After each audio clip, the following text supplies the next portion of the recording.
Hello everyone, welcome back to the channel. Hope you're doing well and having a good week. Today we're talking all about the X100v.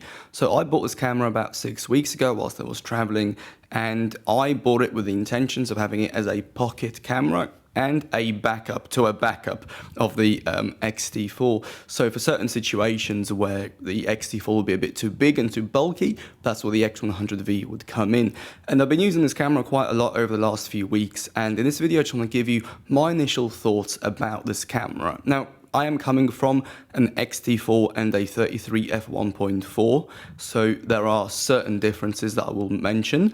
But generally speaking, my experience has been positive. Now, this is not a review, this is more of an overview, and it's not going to be technical at all. So if you want to know what the autofocus speed of the X100v is in comparison to the Sony a7R5, then I suggest finding another video because this just will not answer that question for you. However, if you want to know what this camera is like to live with, to use every single day, then do stick around. Also, with all of these videos, I always say go and have a look at my work if you're new here to get an idea of what I do with this camera, because maybe you're a wedding photographer, maybe you're a portrait photographer, then some of the things I talk about here might not apply to you. So have a look at my work on my website on Instagram, and then from there you can make a judgment, so to speak, whether my opinion is going to be relevant to you or not. To keep this video simple and clear, I'll cover 3 sections. The first one is the things that I like about the camera, secondly is things that I don't like about the camera, and finally, who's this camera for? Do I actually like it? Will I keep it?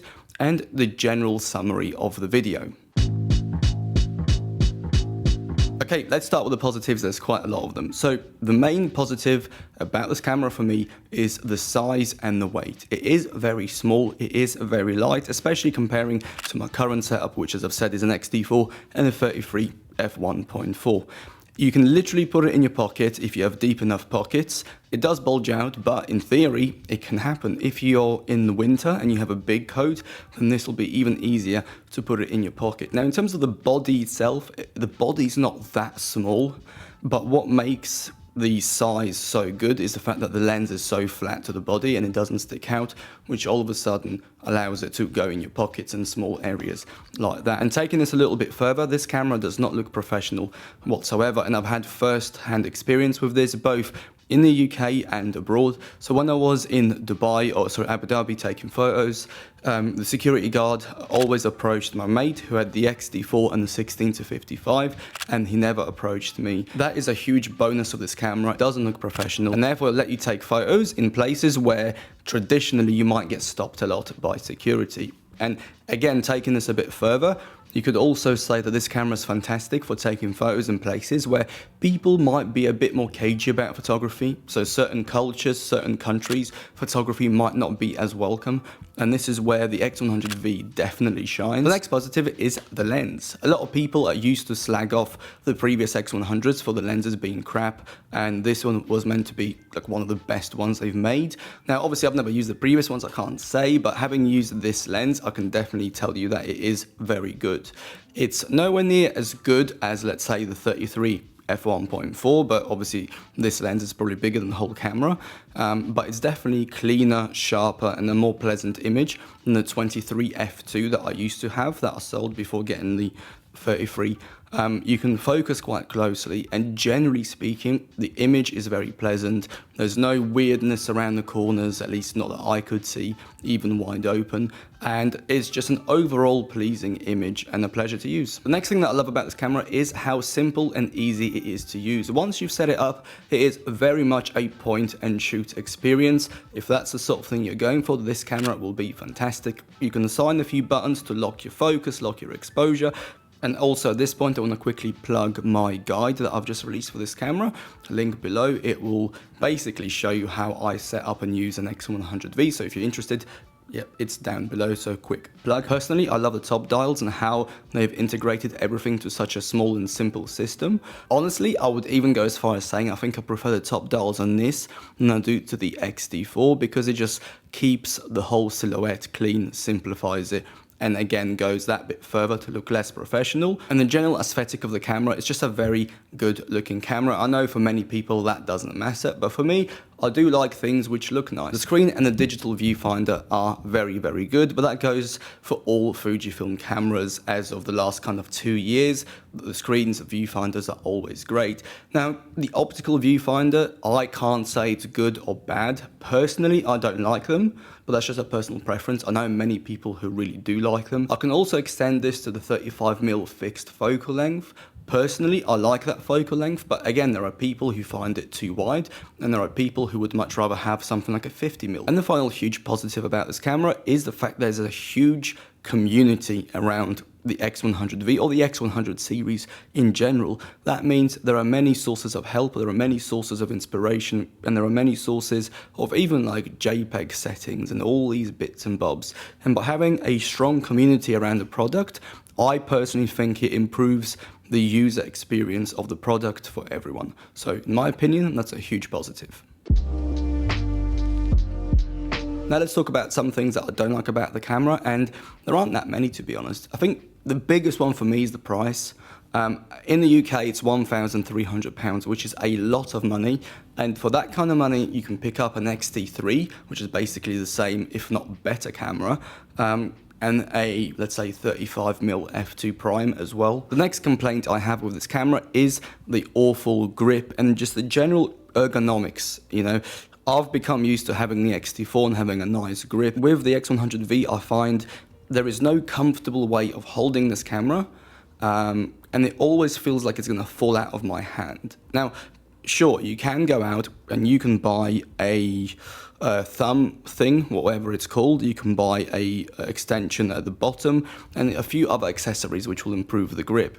But then my argument for that is, well, you've done all of that, but you've made the camera bigger, and you might as well have an X-T3 in that case with a 23mm prime. But then they say comparison is the thief of joy. If I had the X100v before I had the X-T4, maybe my opinion will be different. Next up is battery life. It sucks. There is nothing positive to say about the battery on this camera other than it's quite small, so you can have a few of them. The next negative about this camera is the focusing. Comparing it to my 33 f1.4, the focusing on the X100v sucks. And I know it'll upset some people, but it's just such a huge difference coming from an X-T4 and this new lens to the X100v. The focusing system feels like I've gone back 5 years. Is it the end of the world? No, but it's definitely a noticeable difference if you are coming from a more, I don't want to say modern camera, but let's just say more modern focusing technology, so to speak. And last but not least, the X100v as it comes in the box is not weather resistant. Sure, the body is, but the lens isn't, and you're advised to go and buy a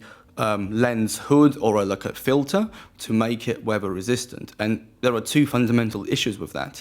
So number one, you have to spend a lot of money on it. If you want the official Fujifilm one, it's like 100 quid. You can get a cheaper third-party one from Amazon for like 25 quid, which is what I've done. But it's now made your lens literally twice as big. But also it's just the principle, isn't it? You know, if you're spending £1,300 on a supposedly weather-sealed camera, but it's not weather-sealed unless you spend another £100, so now you're £1,400 in, throw in another £100 for the various thumb grips and, you know, grip grips, what the fuck, but grips, right? And you're potentially £1,500 in. I don't know, I can't justify that price at all. Alright, so let's summarize this video with what do I think about the camera overall, who is it for, and will I be getting rid of it or keeping it? Let's start with who is it for. So honestly, I would say it's for those people who have the disposable income and want a very good looking, nice, pocketable camera that might be an addition to, let's say, a bigger full frame system or just a bigger system in general. Another group of people I would recommend this camera to are those who are backpacking or traveling and mostly going to be in cities, and the main goal is to keep the weight down and the amount of gear down to a minimum. Honestly, this X100v and a GoPro is pretty much all you need for minimal travel. So if that's the route you're going down, then this camera honestly is going to be very good. And the final group of people I would recommend this camera to are those who like to do documentary type photography, be it things like protests or even street photography, but from a more documentary perspective. The main reason for it is because it doesn't look like a professional camera, and because it hasn't got a massive lens sticking out the front of it. It's just a lot less intimidating for the person being photographed. So if that's your line of work and that's the sort of thing that you like doing, this camera is going to be great for that. Now, what do I think overall, and will I keep it? Overall, I think it's a great camera, and even though I would love to keep it, I'm going to be selling it. And the main reason for it is because I already have a system that works for me, which is 2 X-T4s, an 18mm 1.4 on one camera, the 33mm 1.4 on the other camera. Yes, it's big, yes, it's bulky compared to the X100, but it's just a system that works for me. Personally, I prefer the ergonomics of the X-T4, I prefer the general user experience of the X-T4 compared to the X100v. And at the end of the day, I just don't need 3 cameras. I know many people love to have loads of different cameras, but to me, 2 is excessive, so 3 is definitely a little bit too much. Okay, that's all for today. If I seem a little bit less energetic and a bit more down than usual, it's simply because of what's happening at the moment. I've just found it difficult to sit here and make a nice, happy video about an expensive camera when there are people literally losing their homes, their lives, and just getting, well, invaded, for the lack of a better word. Also, my family have ties in Ukraine, close friends, even relatives, so that has obviously had an impact as well. But yeah, anyway, so if you've enjoyed the video, give it a like. If you have comments, or if you own an X100v, please write down below about your thoughts on the camera. Do you like it? Do you not like it? What would you change about it? It'll be interesting to read those. So thank you one more time, and I will see you next week with another video. All right, stay safe everyone, have a good day, and speak to you in a bit. Bye.